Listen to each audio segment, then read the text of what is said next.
ویل کیږي چې په یو ځنګل کې یو باز اوسېدلو. باز ډیر زیات طاقتور او ډیر زیات تکړه و.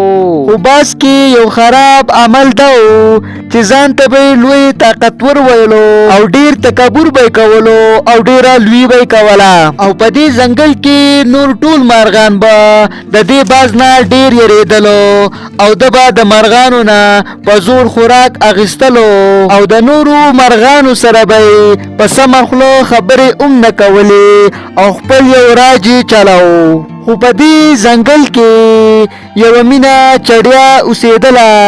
مینه چړیا ډیره نیکه وه او د مینه چړیا یو ښایسته شانې لور اوسېدله. مینه چړیا ډیره زیاته نیکه او په خپله لور باندې ډیره مینه وه.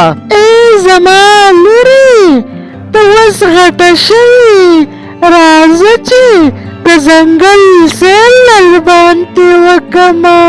امي دا څه وایي؟ دا خو به ډېر خوند وکړي.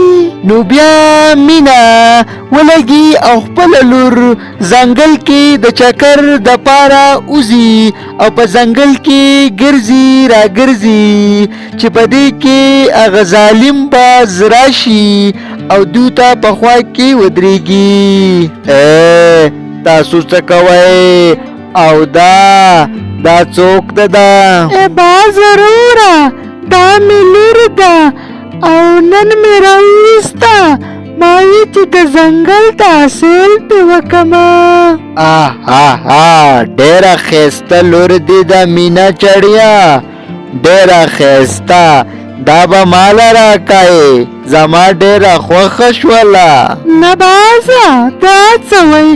دا خو زما ښایسته شانې لور ده، تاله ولې درکړمه؟ غصه مه کوه، ګورې ښه به درله نه یي.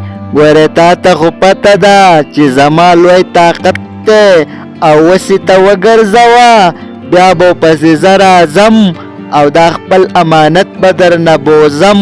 او اوس مې درله وارنینګ درکو.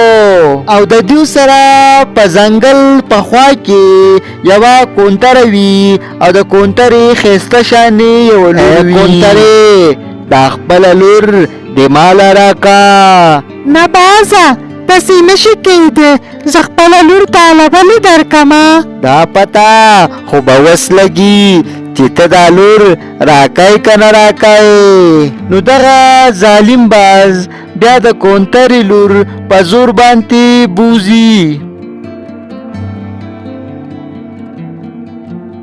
وا خدایا، زما لورې بوتله. ای خلکو، زما لورې بوتله، زما لوره.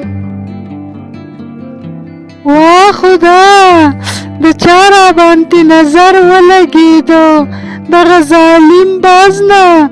یا الله منګه خلاص کی. امي ګورې، زه باز سره نه ځمه.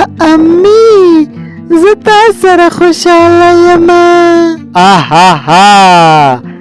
څنګه چل باز سره به څنګه نه ځي؟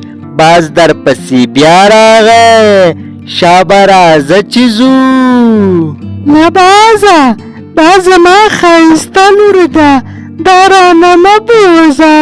څنګه به یې نه بیمه؟ زه خو راغلی مه په دې پسې او د کونترې لور مې بوتله او دا بوځمه. نه بازه، په الله باندې رحم وکړه. او دا څه کوي؟ په دې باندې به ته څه وکړې؟ زما خو ډېره محبت دی خپلې لور سره او د زړه سکون مې دی. دا رانه مه به پلیز. اوهو، ته خو په خبره نه پوهېږې. شابه دا لور دې راکه. دا باز زه ګورمه چې په تا کې څومره طاقت دی. ته پورته اسمان ته والوځه، چې بره اسمان ته ورسېدې نو بیا به زما دا لور بې د وینه بوځي.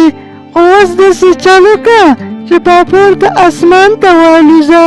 اوهو، دې قمقلې ته وګوره، باز کې لوی طاقت وي او بیا زه په ما کې خو بل شان طاقت دی وس ورته ګوره.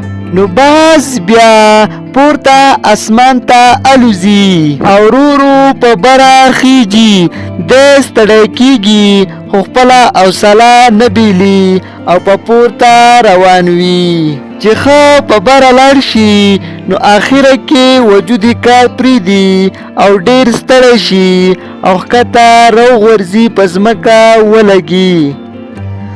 او بازا رو پاڅه لوی مه کوه لوی هغه رب سره خوند کوي چې هغه لوی دی او د هغه سره ځان شریک مه ګڼه لوی مه کوه لوی الله سره خوند کوي. او خورې نن راته احساس شو او څومره چې د اسمان ته الوتم نو ډېر زړه مې لوی کوله آخره کې را وغورځېدم او لوی رانه ختمه شوله او یو زړه ته مې خبره راله چې لوی صرف الله سره خوند کوي لوی بل د چا پورې خوند نه کوي او دا یو غټ ګناه دی. او زبا نن نه پس خپل طاقت په مهنت استعمالوم د نورو مارغانو نه به په زور خوراک نه خورمه او لوی به نه کومه. دوستانو باز بیا ځنګل طرف ته والوزي او د ټولو مرغانو نه توبه وباسي او خپل مهنت شروع کی او په اخره کې دا خبره کوي چې لوی یو رب سره خوند کوي بل د چا سره نه. دا یو سخت ګناه دی. راځئ چې په خپل معاشره کې په خپل گاون کې یو بل سره ښه محبت ښه اخلاق استعمال کو او لوی ختم کو. او زمونږ دا چینل کو نه سبسکرائب کړئ نو پلیز دا لازمی سبسکرائب کړئ او ویډیو لایک کړئ. ملاویږو به په بله ویډیو کې د الله فامان.